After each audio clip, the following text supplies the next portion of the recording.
Правилата важат за сите. Европа сака да види спроведени реформи за влез во Унијата. Европратениците Кукан и Флекенштајн денеска со ист став. Македонија е се уште многу далеку од тоа каде сака да биде. Потребни се вистински резултати. Се согласувам со зборувите на вашиот министр за надворешни работи. Треба да размислуваме позитивно. Сите сакаме Македонија да ги започне преговорите за влез, но пред тоа вие мора да испорачате резултати за комисијата да може да даде препорека. Тешко е да се променат општите правила, тие важат за сите земји. Заклучоците се носат во однос на вистинските резултати. Јас сметам дека заклучокот ќе биде во зависност од тоа како вие ќе ги исполнувате вашите обврски. Морате да испорачате резултати.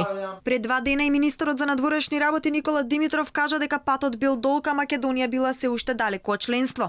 Кукан и Флекенштајн денеска само потврдија. Промената на името нема да ја отвори европската врата. За да бидат отворени преговорите, Македонија мора да исполни 4 услови: да го имплементира договорот со Грција, да ги спроведе итните реформски приоритети, да добие позитивен извештај од Европската комисија и да почека на одлука на Советот на ЕУ. Ако го тргнеме настрана референдумот, кој е важен, морате да знаете дека реформите во државата се исто така многу важни. Ние сите очекуваме резултати за комисијата да даде препорека на Советот. Сакаме да го забрзаме процесот. Европратениците денеска бараа и успешен референдум, затоа што Европа не размислувала на план Б, туку само на план А тоа е имплементиран договор со Грција. Откако ќе се случило тоа, ќе се бараат резултати од реформите на работењето на јавната администрација, борбата против корупцијата, судските реформи и реорганизацијата на разузнавачките служби.